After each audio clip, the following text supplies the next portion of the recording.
Greetings, ladies and gentlemen. Today is March 9th. Group C is all wrapped up, and we've got 4 games left of the 3.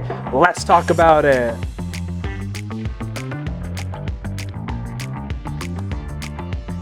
Hello, everybody. My name is Steven. This is the middle of the order. How are we doing today, folks? The World Baseball Classic is in full swing. These games have been phenomenal, and we're not done just yet. We're just getting started. Well, for some teams, we're pretty much done.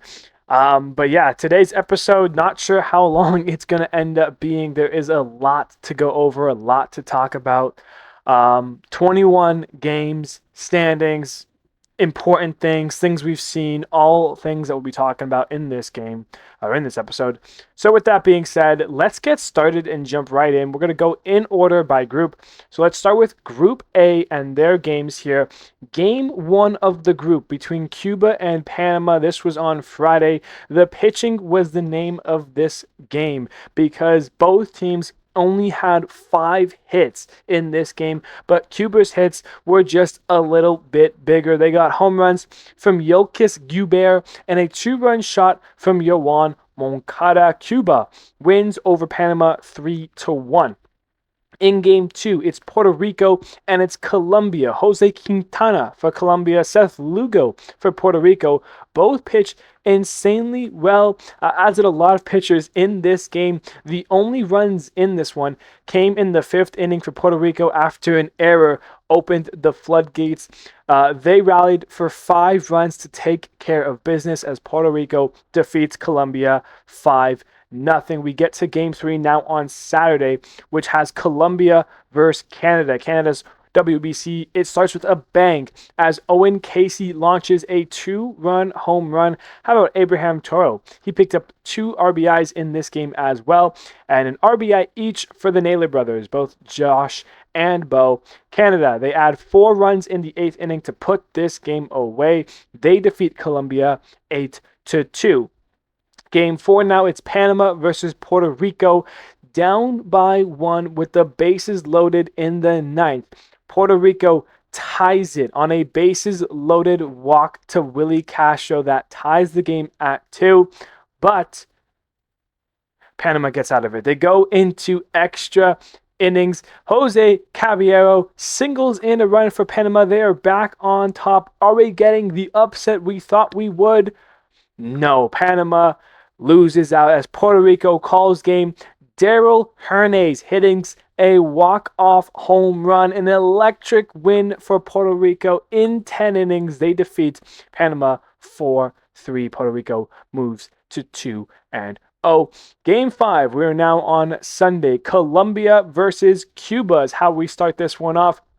And Cuba starts hot. They score 4 runs in the first with 2 home runs. A 3-run shot from Ariel Martinez and a solo shot from Erisbel Aruba Barron. I hope I pronounced that one right.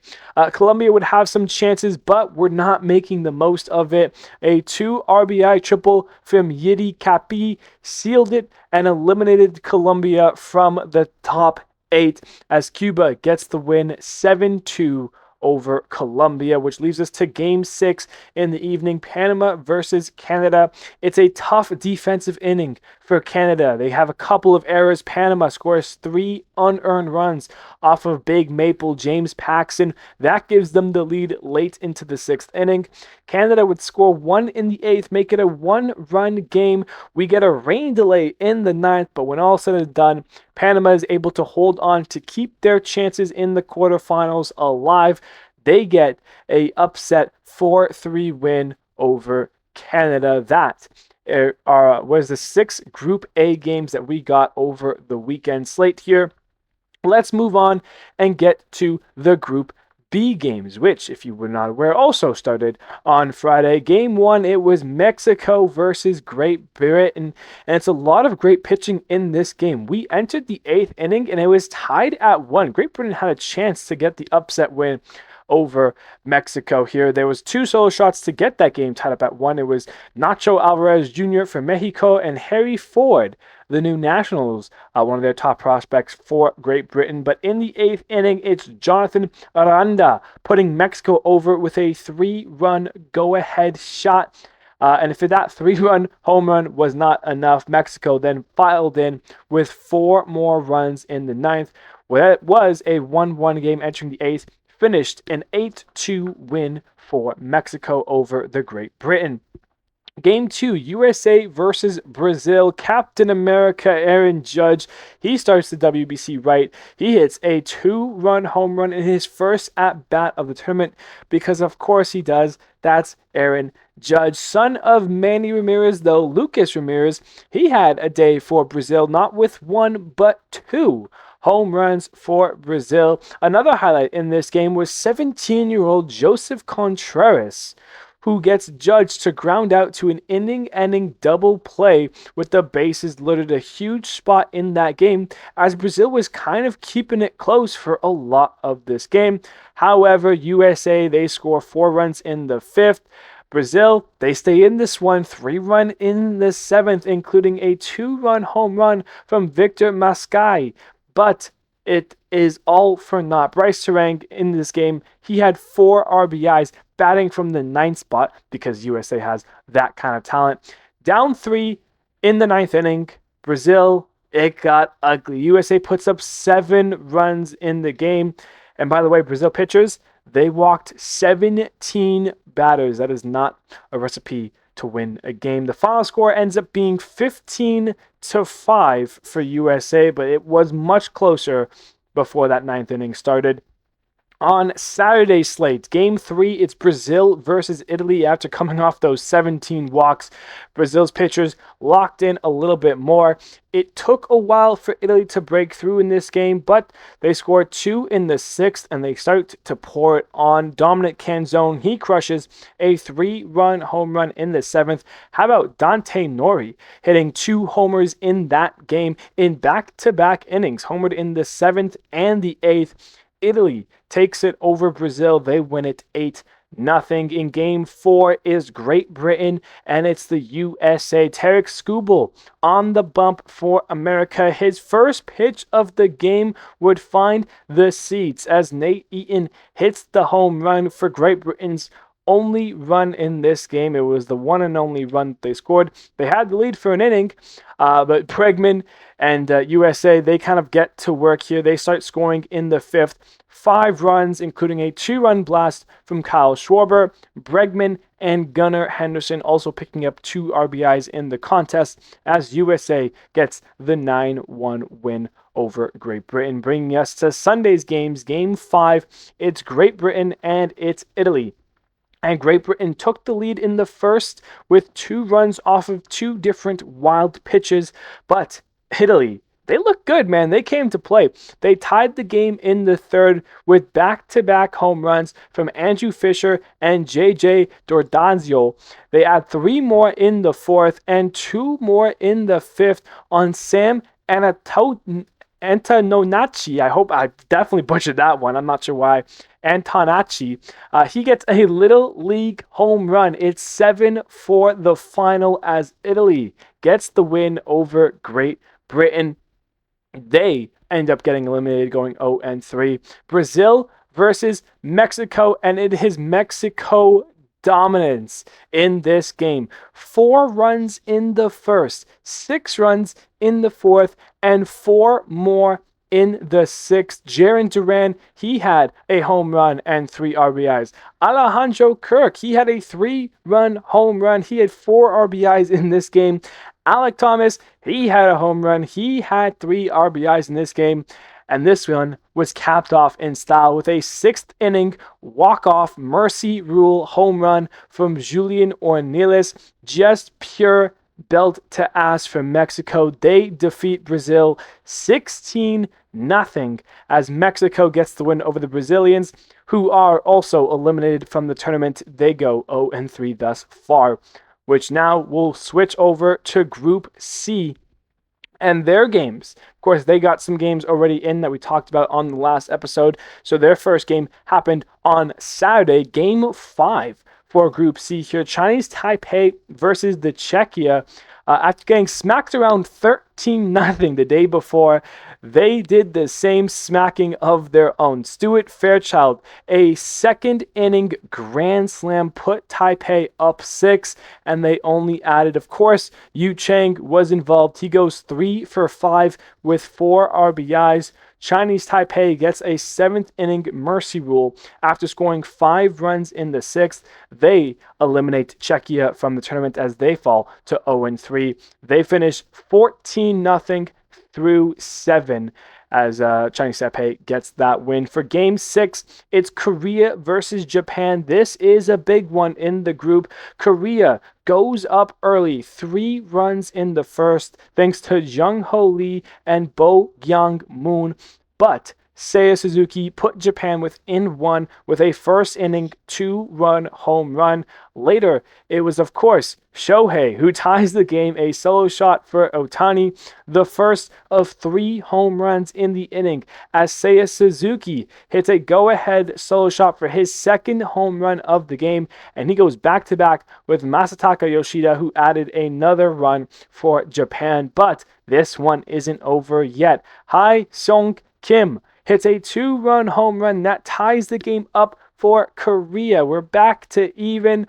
Masataka Yoshida, though, once again, bases loaded. He walks to give Japan the lead. He then hits a 2-run single to open this game up in the 7th. Yoshida did after the bases loaded walk. Sorry, Suzuki walked bases loaded. Yoshida hits the 2-run single that opens it up in the 7th, and Japan would hold on to the win. They get an 8-6 victory over Korea. Into Game 7 now. Chinese Taipei versus Korea. This was probably one of the best games of the Classic thus far. It started with Yu Chang hitting a solo shot to put Taipei up. Then after Korea tied it up, Taipei took the lead again on a Seung Chai Chang solo home run. Korea would then take their first lead in the 6th on a 2-run home run from Do Yong Kim. Then in the 8th, Taipei took it back with a 2-run home run of their own from Stuart Fairchild. However, Do Yong Kim would tie it up with an RBI double to tie it back up. This is crazy, and I'm barely talking English.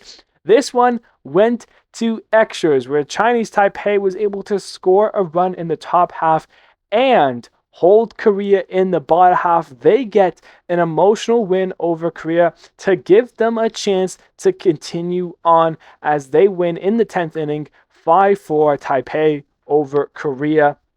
And that gets us to Game 8 on the Sunday. Australia versus Japan. The two teams that are both 2-0. The winner of this game would get a spot in the final 8 into the quarterfinals.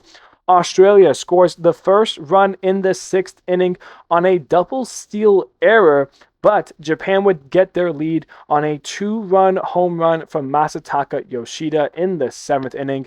They had 2 more in the 8th, which was important since in the 9th inning, Australia pulled it within 1 with but 2 solo shot home runs in the inning. They pull within 1 but cannot find the tie. Japan gets the win 4-3 over Australia, and they're the first team to punch their ticket. The defending champ and the 3-time champ of the 5 years in the tournament is back in the quarterfinal, which brings us to this morning, Monday, Korea versus Australia, the last big game of the group stage here.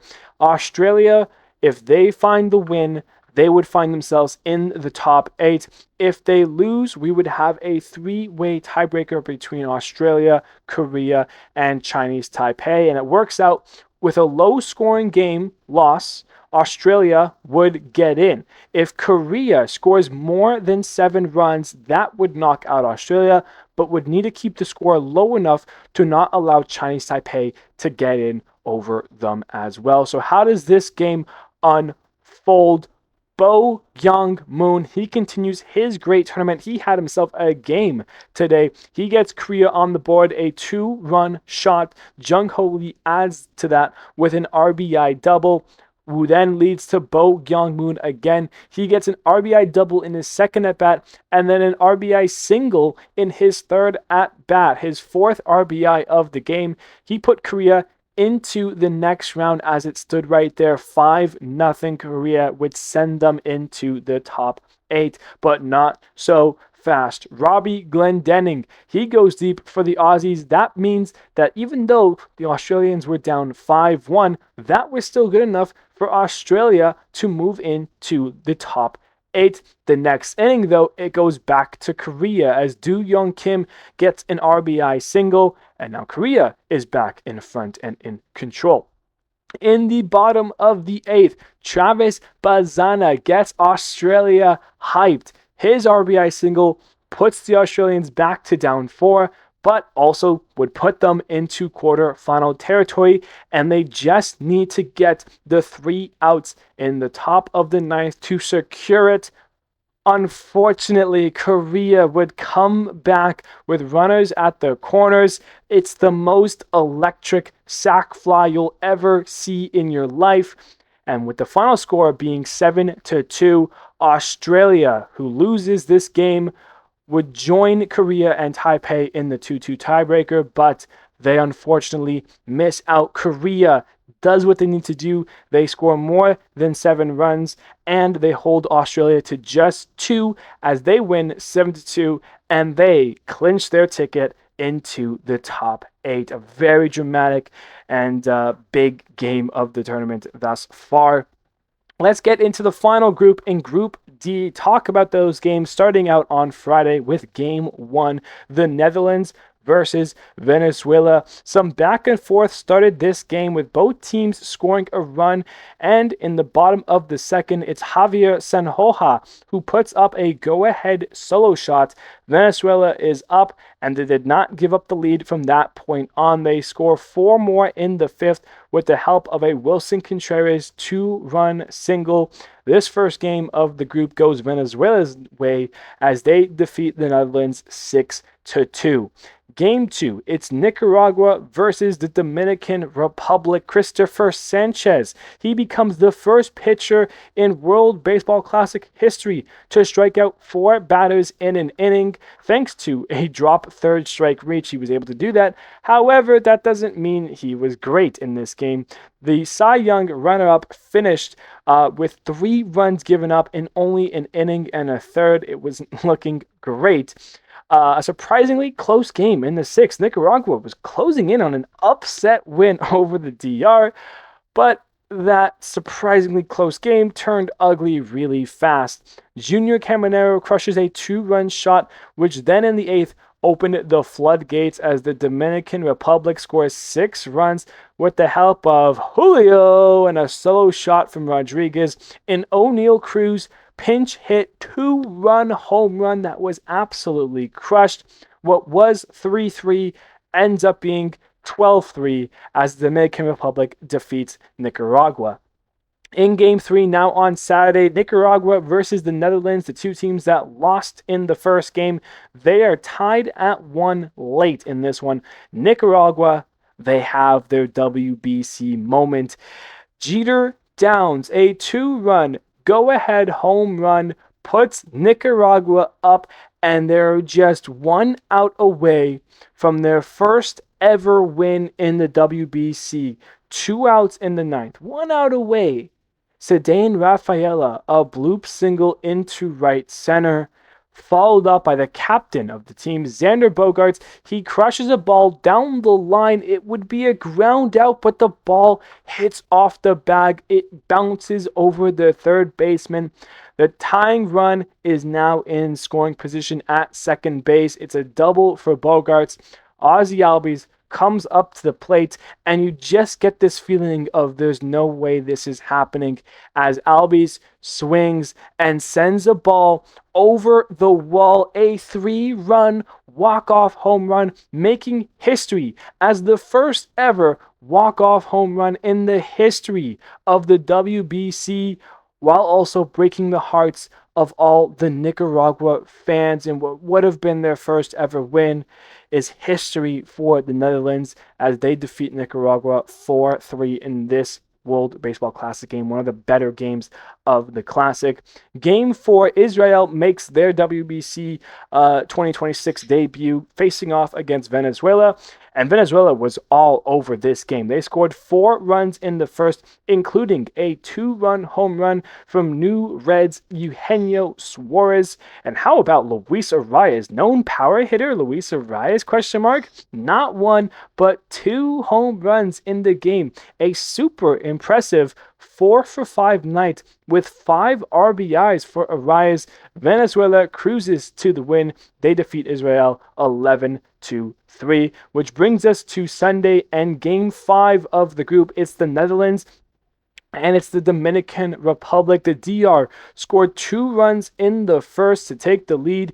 Didi Gregorius for the Netherlands, though, they bring it within 1 after he hits a solo shot home run, but that did not matter because in the next inning, it's Vladimir Guerrero Jr., a 2-run home run. 2 innings after that, it's Junior Caminero again. He crushes a 3-run shot, which would start a 6-run inning for the DR that has Austin Wells going deep in that inning as well. The DR finishes this game with a mercy rule walk-off 2-run home run from Juan Soto in the 7th, as his 2 runs puts the DR over 10 runs. They defeat the Netherlands 12-1, which brings us to Game 6, Nicaragua versus Israel. A 4-run inning in the 5th from Israel blows this game open. They have given themselves a chance to still win this year by blanking Nicaragua. Their pitchers were fantastic, and they've got one last chance to get their first ever WBC win, but you would have to say they had an easier chance against Israel than they probably will have against Venezuela. Nicaragua loses this one 5-0. Those are all the WBC games that happened over the weekend. Let's take a look at the standings as it stands right now. In Group A, Puerto Rico and Cuba are both currently 2-0. Canada sits in third at 1-1. Panama behind them in fourth at 1-2, and Colombia is already eliminated from the quarterfinals. They are 0-3, but can still save themselves in terms of the qualifiers next time around. In Group B, this group has gotten very exciting. You got 3 teams that sit 2-0.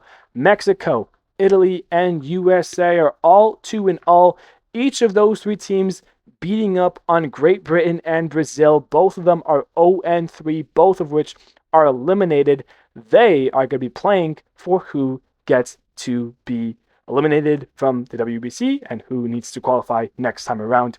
In Group C, we technically finished it off this morning with eliminations and clinches and everything. Japan sits 3-0. They clinch a top 8 spot. Korea, Australia, and Chinese Taipei all finished 2-2, and with a tiebreaker going in Korea's favor, so they will clinch and join Japan going into the top 8, while Australia, Chinese Taipei, and Czechia are all eliminated. Czechia is 0-3. There is a game tomorrow between Japan and Czechia, which won't change anything whether Japan loses that game in an upset fashion. They still clinch the 1 seed. They still go on to the top 8. Czechia at 0-3, even with that win, still won't pass Chinese Taipei or Australia. So they are eliminated from the WBC. They would need to re-qualify for the next tournament. Into Group D we go, similar to Group A, with 2 teams sitting 2-0. It's the Dominican Republic and Venezuela, both in charge of this group. Israel sits at 1-1. Meanwhile, the Netherlands drop to 1-2. Nicaragua at 0-3 find themselves eliminated, but would still have a chance to move on, or not move on, but not have to requalify depending on how their last game goes, and some other games as well. Let's just talk about things that I've seen, things that I've liked to see, and things that have made me happy about the WBC, because it's been so fun, man. Let's stay with Nicaragua for a second, because their games have been so fun, man. They've really put in this effort, and like I was so happy for them to get their first win. I was watching that game and just seeing how that inning unraveled in the bottom of the ninth. Like I you couldn't write that. Like you got two outs, the first two outs in the bottom of the ninth, and like how does that fall away from you? The bloop single, the base hit, well, like when Xander Bogaerts hit the bag, when the ball hit the bag at third base and jumped over the third baseman's head, I thought there's no way they're going to lose this game because now you've got the tying run at third. A base hit would tie the game. Ozzy Albies does one better, crushes the baseball, breaks the hearts for Nicaragua. And how about this? I had not realized that that was the first ever walk-off home run in the history of the World Baseball Classic. That's kind of crazy. That's probably what, over 100 games played, across 5 different years: 2006, 9, 13, 17, and then 2023. Not a single walk-off home run. Obviously, that does not include like the mercy rule walk-off home runs, but like a walk-off home run to win a game. That was the first one ever. And mind you, that was the same day that Daryl Hernandez hit a walk-off home run from Puerto Rico. So after 5 different years in a tournament that's now in total over 20 years long, we had never had a walk-off home run. And then in one day, we had two. That's some crazy baseball stuff from you. Let's move to Australia because I gotta say, I'm so sad that Australia is not moving on into the top eight. Like, yes, Korea, very good team. Japan obviously was going to find themselves in that top eight.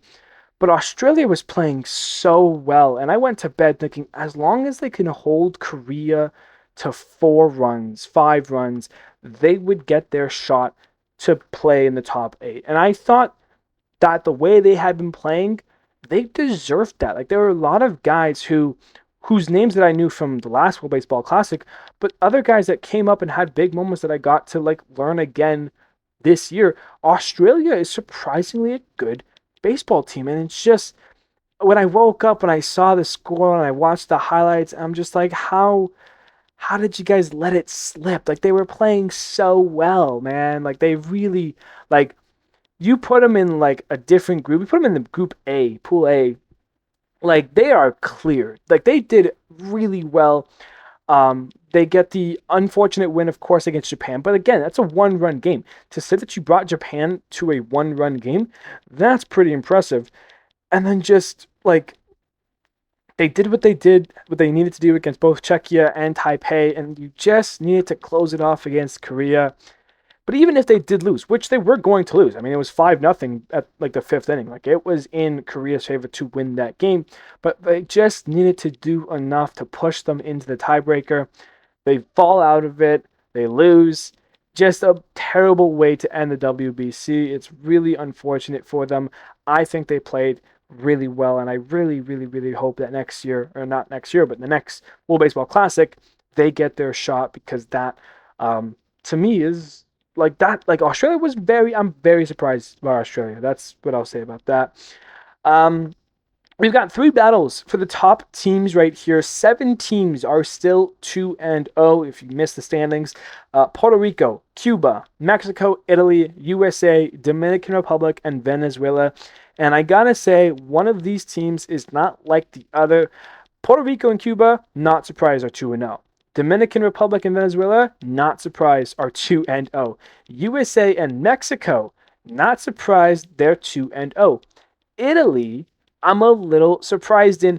Yes, they faced Brazil and Great Britain. Yes, I would have picked Italy to win both those games. They have not played Mexico or USA yet, but it's still fun company for them to be in. And by the way, USA and Mexico, they play today. So Italy, they will have they have a good shot right now still. Like this is still a wide open for Italy to get into, I believe, their first quarterfinals in their history. So this is very unprecedented. On the flip side of the teams that are still 2-0, we have 5 teams that are 0-3 and are trying to avoid having to qualify next time around. Of course, some of this is already decided. Czechia being the first team here. They are the first of the 4 teams that have been eliminated from the WBC as a whole. and would need to re-qualify for the next tournament by coming last in their group. All you have to do is not come last in your group, and your team will already qualify for the next one.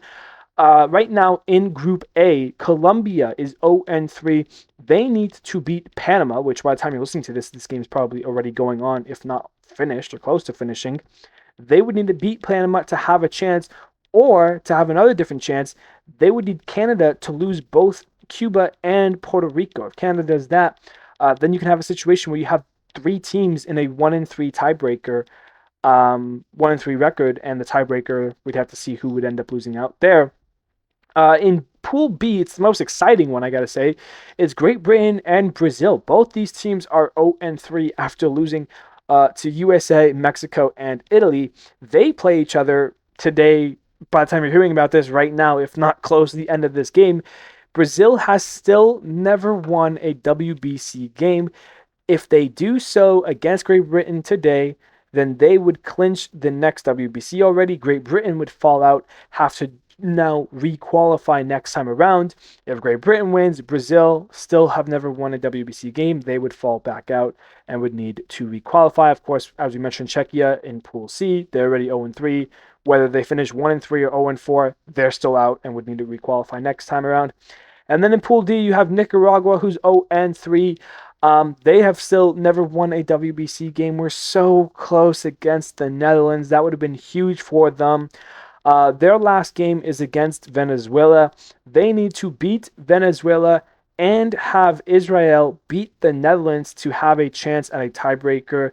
Of course, they've never won a game. It's going to be hard to beat Venezuela. If they do, maybe they will not have to requalify. Maybe the Netherlands would fall into a qualifier. That would be crazy. Israel could also go 0-2, I believe, in their remaining two games, be 1-3, and still find a way into that situation as well. So we'd have to see how that plays out for Nicaragua. Let's take a look at some of the more important games that are left to be played in this tournament, because as we mentioned, there are still, I don't think I mentioned it even, there's still 13 games left. There are some important games to not finish last. I did mention those already just a couple seconds ago. Colombia versus Panama, Brazil versus Great Britain. Those are big games. If Panama beats Colombia, Colombia would be last. They'd be 0-4. They'll have to requalify. If Brazil beats Great Britain or vice versa, the winner doesn't have to qualify. The loser would have to requalify to be in the next WBC, and that game is also today. But those are the games for not last. How about the games for clinching the top 8? Well, we've got some big games coming up today in the evening. Cuba versus Puerto Rico in Pool A. Both teams are 2-0, so the winner of this game would clinch a spot in the top 8. Mexico and USA is again today in the evening. Both teams 2-0. The winner would clinch a spot in the top 8. Italy versus USA, that happens tomorrow on Tuesday, and depending on that USA game, this could be big, because if USA loses to Mexico, then that means USA would need to beat Italy to stay in. And if the USA loses both Mexico and Italy, USA would be out and Mexico and Italy would be through. Let's say Mexico beats USA and then USA beats Italy. That means the Wednesday game between Italy and Mexico would be important, because then if Italy then beats Mexico, you have a three-way tie for the top two seeds, and you'd have to look at these three games to decide the tiebreaker. So these three games, the last three games outside of the Brazil and Great Britain game in Pool B, are very exciting. They're what I'm most excited about to watch throughout. Dominican versus Venezuela, that game happens on Wednesday. It would be expected that both teams would both be 3-0 and clinch. This game would determine who would get the 1 seed versus the 2 seed in the pool. Of course, they both could have an upset loss. You know, that is still on the table for the teams here. But it's very likely that that wouldn't happen, I would say. I mean, Dominican would have to lose to Israel, and the Venezuela would have to lose to Nicaragua. Both of those games are happening today on the Monday as well. So both of these teams could have their tickets already clinched by the time we get to that Wednesday game between these two teams, but we'd have to wait and see. But that would be a big moment for Israel as well, and potential teams. Some teams who are still in the mix, but have outside chances. You could say Canada, they're 1-1. They would need to do some games against Puerto Rico and Cuba. Israel, who's both 1-1 as well. The Netherlands and Panama sit at 1-2. They need to get to 2-2 and get lucky, and hope that other teams get to 2-2 as well. Some interesting stuff there, but it's not looking great for those 1-2 teams in Panama and in the Netherlands. We have this week, or the next week, the next 3 days, we still have 13 games left in the group play. It starts with obviously today, games 7 and 8 across the three groups: Colombia versus Panama, Cuba versus Puerto Rico, Brazil versus Great Britain, Mexico versus USA, the Dominican Republic versus Israel, and then Venezuela versus Nicaragua. Then tomorrow on Tuesday, we have 4 games. We have game 9 from Group A, B, and D, that being Canada versus Puerto Rico, Italy versus USA, and then Israel versus the Netherlands. We also have Group C game between Czechia and Japan, which is just for fun. Czechia one last hurrah before they have to requalify. And then on Wednesday, the final day of group play would be Canada versus Cuba in Pool A, Italy versus Mexico and Group B, and then Dominican Republic versus Venezuela in Group D. Those 3 games could be very important depending on how the situation goes. I mean, Puerto Rico could beat Cuba today. Canada can then beat Puerto Rico tomorrow. And then Canada versus Cuba, I mean, that could decide the top 3, the top 2 there. So very interesting stuff there in both Groups A. Group B, those, like I said, Mexico, Italy, and USA, I think all 3 are deserving. One of those teams is going to miss out. It's going to be unfortunate. And of course, teams like Colombia and Nicaragua, they're playing to not finish last in their division. So yeah, those are the 13 games that are left to be played. We're going to be reviewing all of those on next episode on Friday, which is also the first day of the top 8 of the quarterfinals. We'll have our 8 teams there. We'll have the playoff bracket. We'll take a look at that and see which 8 have the best chance of winning it all. Spoiler alert, it's probably be USA, Japan, or DR. But how nice would it be to have a new champion? This is today's episode all wrapped up. If you have not been watching these WBC games, I highly, highly, highly recommend. This is so much fun. I've enjoyed these games thoroughly. I've watched about 90% of them live in person, or not in person. I would love to be in person. I've been watching them on my TV. Pretty much all 3 games that are going on at the same time. I have multiple, setups for this. I've been pretty much tuned in to all the games live, minus 3 or 4 of them. It's been a great weekend. I'm excited for the next 3 games, and that when you get to that quarterfinals, it really amps up those games because you have the best of the best. We've had some of these games be blowout wins, mercy rule victories, because it's a little mismatchy, when you got a USA team that has 30 major league players on it, 26 major league players on it, facing Brazil, who has nothing. That game was still impressive from Brazil. I mean, to keep it within what they did, but then it blows out in the end. Yeah, these games are great. I highly recommend it. I appreciate every one of you guys who are listening to this episode, into this podcast featuring me. I'm just going to be yapping here from this point on. So thank you already so much. And I will see you on Friday.